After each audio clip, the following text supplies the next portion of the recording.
بسم اللہ الرحمن الرحیم۔ السلام علیکم معزز طلبہ کرام، آپ سب کیسے ہیں؟ آج ہم اصول الشاشی کے سبق نمبر 75 کو پڑھیں گے۔ آج کے سبق کا عنوان ہے متکلم کی جانب سے دلالت کا بیان۔ آج کے سبق کی عبارت والرابع سے شروع ہوتی ہے۔ آئیے سب سے پہلے عبارت پڑھتے ہیں، اس کا ترجمہ کرنے کے بعد باقاعدہ سبق کی وضاحت کی طرف بڑھتے ہیں۔ مصنف علیہ رحمہ لکھتے ہیں والرابع، اور چوتھی قسم، یعنی چونکہ 5 اقسام ہیں جن کی وجہ سے لفظ کی حقیقت کو چھوڑا جاتا ہے، تو ان میں سے چوتھی قسم قد تترک الحقیقت بدلالت من قبل المتکلم، کبھی حقیقت کو چھوڑ لیا جاتا ہے متکلم کی جانب سے دلالت کی وجہ سے۔ مثالہ قولہ تعالی، اس کی مثال اللہ تعالیٰ کا فرمان ہے فَمَن شَاءَ فَلْيُؤْمِنْ وَمَن شَاءَ فَلْيَكْفُرْ، کہ جو چاہے تو ایمان لائے اور جو چاہے کفر کرے۔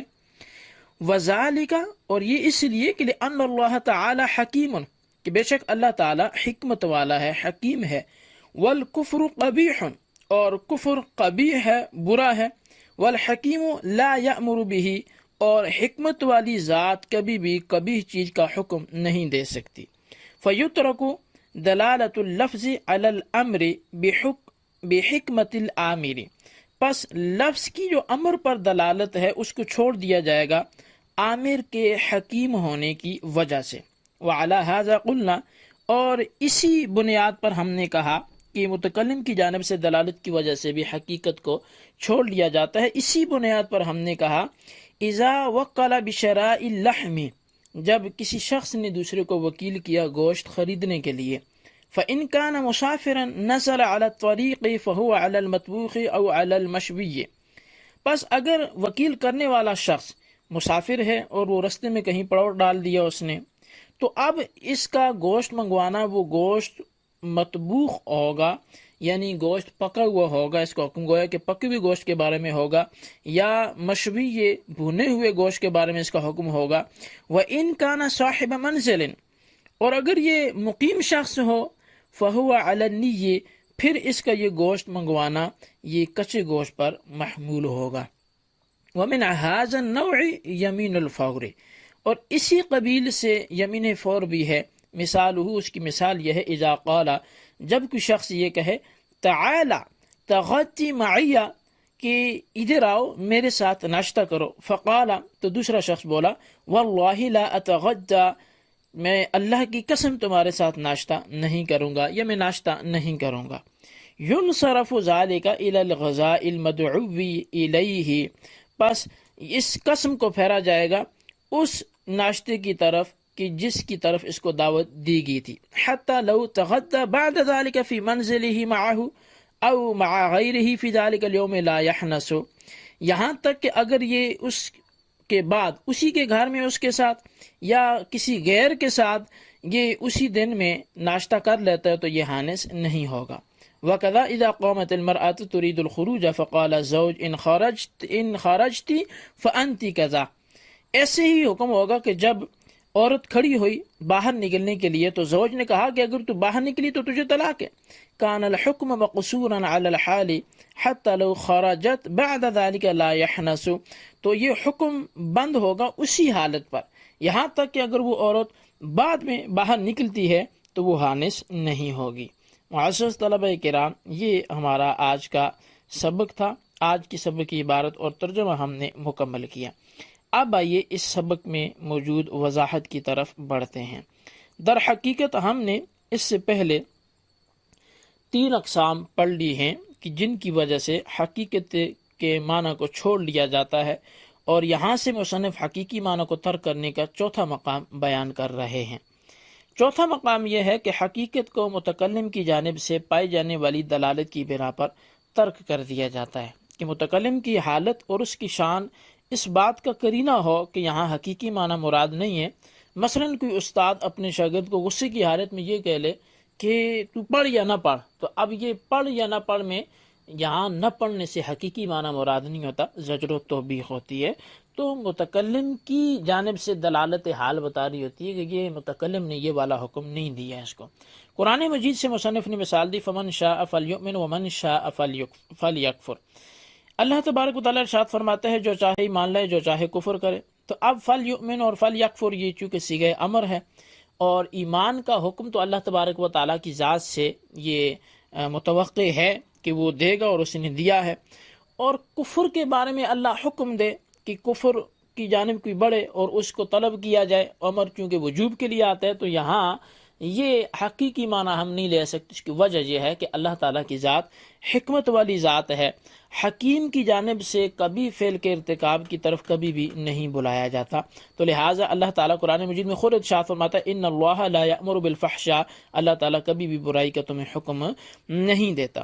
تو لہٰذا اب یہ جو آیا ہے کہ فلیکفر، یہ زجر و توبیخ پر مشتمل ہوگا، محمول ہوگا، ڈانٹ ڈپٹ پر محمول ہوگا، یہ حقیقی معنی یہاں مراد نہیں ہوگا۔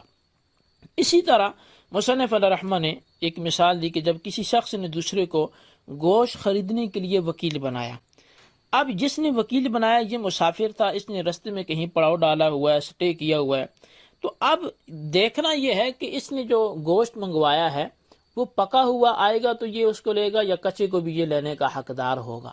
تو اب دیکھا یہ جائے گا کہ یہ شخص جو ہے عموماً یہ سفر میں اس کے ساتھ آلات بھی ہوتے ہیں، پکانے کا سامان بھی ہوتا ہے، عموماً یہ اپنا ہی پکا کے کھاتا ہے، پھر تو وہ کچا گوشت لائے تو بھی یہ اس کو لے گا۔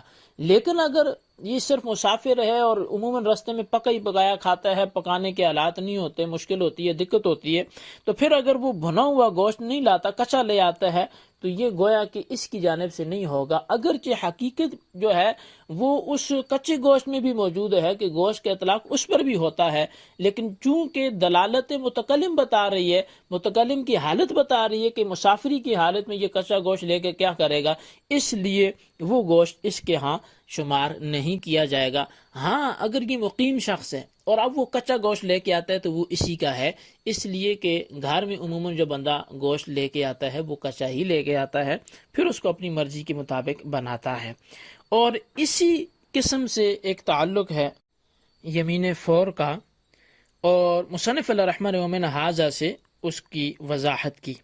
مثال سے پہلے ایک تمہیدی مقدمہ سمجھنا ضروری ہے کہ یمین کا معنی قسم ہے اور فور کا معنی ہے غضب و غصہ۔ اس کو یمینی فور اس لیے کہتے ہیں کہ متکلم اس قسم کا وقوع غضب و غصہ کی حالت میں ہوتا ہے، لہذا جو قسم غصہ کی حالت میں اٹھائی جائے اسے یمین فور کہتے ہیں، اور اس قسم کا اطلاق صرف غصہ کی حالت پر ہوگا، اس کے بعد والی حالتوں پر نہیں ہوگا۔ اب مثال دیکھتے ہیں کہ اگر کسی شخص نے اپنے دوست کے ساتھ کسی معاملے پر ناچاکی ہوگی، پھر اس شخص نے اپنے دوست کو صبح کا ناشتہ کرنے کی دعوت دی، تو دوست نے کہا واللہ لا اتغدی، اللہ کی قسم میں ناشتہ نہیں کروں گا۔ اگرچہ قسم اٹھانے والے کا کلام مطلق ہے کہ میں ناشتہ نہیں کروں گا، لیکن یہاں ناشتہ نہ کرنے سے مراد کیا ہے کہ کیا یہ کل ناشتہ کرے گا پھر بھی آنے سے ہو جائے گا، یا آج بعد میں ناشتہ کرے گا پھر بھی آنے سے ہو جائے گا، یا ابھی کسی اور جگہ جا کے ناشتہ کرے گا پھر بھی آنے سے ہو جائے گا؟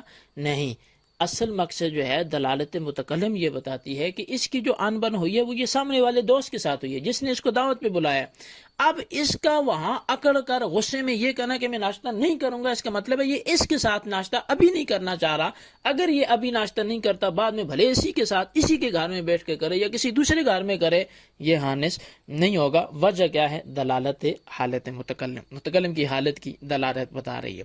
اسی طرح وَقَذَا اِذَا قَامَ سے یہ مصنف علیہ رحمہ نے ایک اور مثال دی، وہ دلالت آپ یمین فور کی طرح اس کو بھی لے سکتے ہیں کہ اگر شوہر اور بیوی کے درمیان ناچاکی ہو گئی اور اسی حالت میں عورت گھر سے نکلنے لگی تھی کہ شوہر نے کہا کہ تو اگر گھر سے نکلی تو تجھے طلاق ہے، اب غصے کے وقت اس نے بول دیا ان خرجتی فانت طالق۔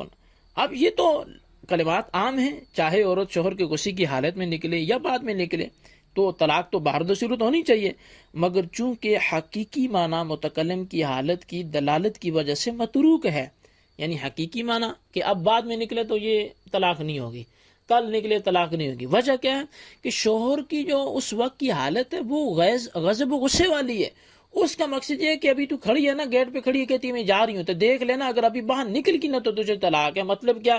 ابھی نہیں نکلی تو پھر طلاق نہیں ہے، بعد میں تو بھلے نکلتی جائے۔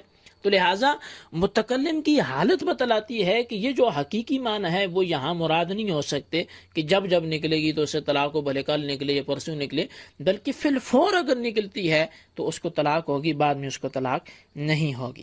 اب یہ ساری مثالیں جو تھی وہ متکلم کی جانب سے دلالت کی صورت میں تھی۔ آج ہم نے چوتھی چیز پڑھی کہ جن وجوہات کی بنا پر حقیقی الفاظ کو معانی کو چھوڑ دیا جاتا تھا، ان میں سے چوتھی وجہ دلالت متکلم تھی۔ اب اس سبق کو آپ خلاصتاً اپنے پاس نوٹ کریں، یاد رکھیں، بالخصوص ان سوالات کے جوابات دیں۔ سوال نمبر 1 یہ ہے کہ دلالت متکلم کا مفہوم واضح کریں۔ سوال نمبر 2 یہ ہے کہ یمین فور کسے کہتے ہیں، کسی مثال سے وضاحت کریں۔ اللہ تبارک و تعالیٰ سے دعا ہے جو کچھ ہم نے پڑھا سنا اسے یاد رکھنے کی توفیق نصیب فرمائے، آمین بجاہ النبی آمین۔